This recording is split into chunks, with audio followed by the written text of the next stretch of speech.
here in Southern California, UFC 298 Media Day with Ian Machado Garry. Big fight coming up. Yes, You're supposed to fight Geoff Neal last summer. That fight did not happen. You fought Neil Magny instead. Is there some bad blood between the two of you guys? I don't think there's any bad blood. If he has bad blood, then that's his decision. But truth is, this is the fight game. It's fun, it's enjoyable, and I'm excited to go out there on Saturday night and dance with him. I'm very glad that you're in good spirits because December was a very weird fight week for you, right? For sure. You're there, you're in Vegas, you get sick. You can't come to any of the press events. You can't do the fight. People are talking about you at the press conference. How hard was that week for you? Honestly, the truth is, I didn't have a phone. I seen all the stuff. I gave my phone to one of my teammates and said, just take it. I don't want to know about any of the stuff that people are saying to me. I don't have time for that. What really got me is the fact that I couldn't respond my way, which is going in there and getting a finish or getting my hand raised and really upsetting the people that were already upset for ridiculous reasons. Because the truth is, the more success I have, the more people are going to complain and moan. So the best way for me to respond would have been to get my hand raised. But being stuck in a bed, sweating my arse off and not being able to move didn't really help. Are you still in that mindset now where, hey, now I have a chance on Saturday to go out there and answer things my way? For sure, yeah. Look, there's two things you can do. You can crumble from people's words, and they hurt. They hurt.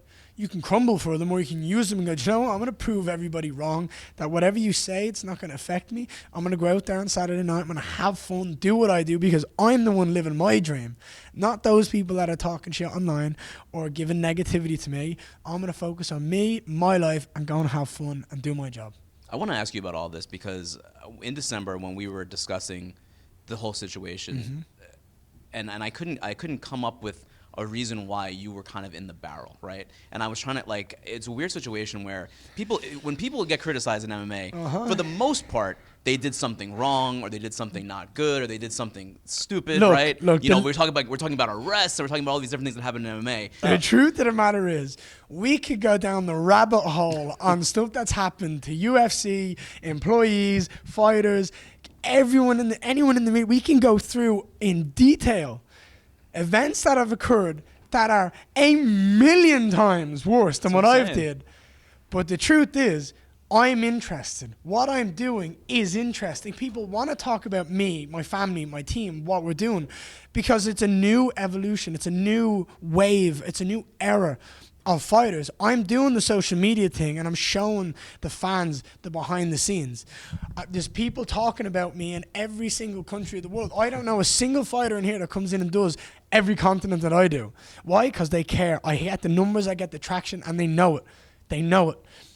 The list could go on of the bad things that UFC fighters, athletes, employees have done. But I'm the one getting shit because I'm interested. Again, I have no time for it. I have no time for it. Their opinions are irrelevant. And the truth is, the people that do it, the small minority that hate in such aggression, are people that aren't happy with their lives. I have no time to listen to people like that. How do you process that? Because up until the last several months, if people were talking about Ian Machado Garry, they were saying one of the best young fighters in the UFC, maybe a future champion, charisma, maybe the next star from Ireland, maybe going to headline an Irish, MMA show at some point. And now it's weird because now when people bring you up, it's about all that stuff that was going on. People are talking about your personal life, man, your wife. My wife is more looked up than any fighter in this fight night. That's a fact. Layla would be a bigger draw than for sure. You put Layla on the card, she's a bigger draw than anybody else on this fight card. UFC 300 they need a main event for 300. Layla, did you want to fight? How about you go in there against Sean Strickland and spit in his face? I'd let you do that 100%. Thump the mouth off him. The truth is, I can let all that stuff affect me, or I can just focus on what I'm doing. I'm 26 years of age. I'm living my dream. I'm traveling the world. I'm training in Brazil. I'm living in Brazil at the moment. I'm eating my favorite foods. I'm training with people that I want to be around. I'm living and spending my day-to-day lifestyle with a team and a family that I'm happy to be around. Instagram and all of this stuff and all the comments and Twitter and all the negativity and all the hate, it's only online. I've not met a single fan in person that has said one thing of hate. Not one. I've gone to Brazil, different continents. I've gone to Europe. I've gone to America, South America. I've been recognized more than ever. I've been given the warmest welcomes more than ever. I can't go down a street in the countryside in England in the middle of nowhere without someone going, holy shit, what the hell? And I have people jumping out. We've drove down California here. There's people jumping out of their cars trying to get a photo with me. I'm like, this is nuts. I'm getting more recognized and more love in person than I ever have. It's only online, and it's a small minority of people that hate with such aggression. And the truth is, they're all the Sean Strickland fans. They're all the people that, truth is, they have a fuck ton of trauma and nowhere else to spread it except online behind a laptop because they hate their life and they hate their past. And I have no time for that.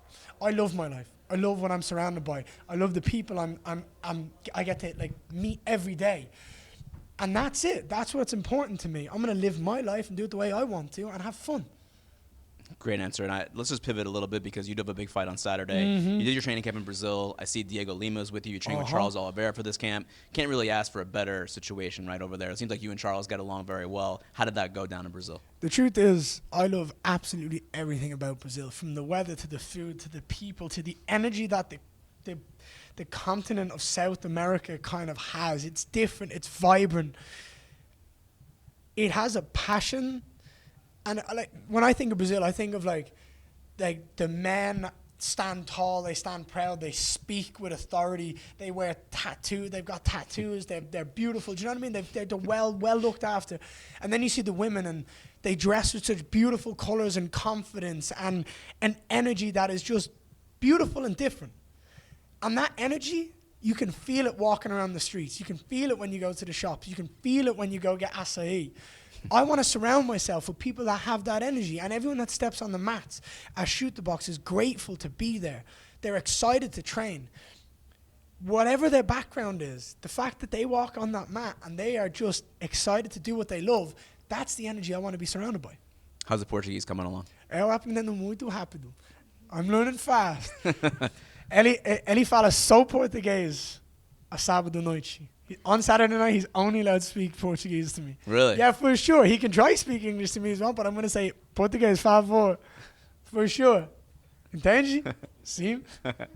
Okay, last thing. We mentioned UFC 300, and I wanted to ask you, I'm asking everybody today, if you had a choice, any kind of fantasy matchup for that main event of UFC 300, what would that fight be? Could be active fighters, retired fighters, anything.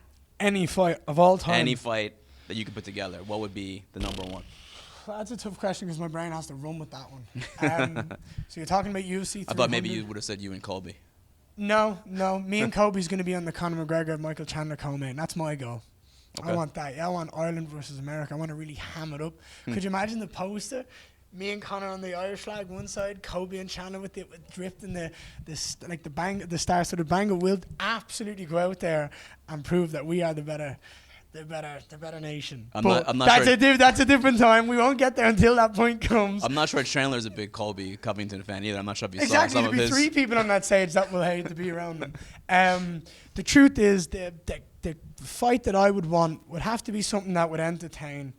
It would have to be something that would be a big build-up. The truth is, I'd love to see it again, and I'd love to see another way it happened. I'd love to see prime Conor McGregor versus prime Jose Aldo again. Okay. I feel like we got 13 seconds. Cool. Let me run it back. Let's see it again. Let's see it in a different way. I'd love to see that fight again. I feel like Jose Aldo was one of the baddest men we've ever seen in the sport. Conor had an unrivaled rise. I'd love to see that fight again. If we're doing something that can be past and present, I'd want that. Can't argue with that. Ian, thank you so much, and good luck on Saturday. Appreciate you. Thank you. Thanks, man.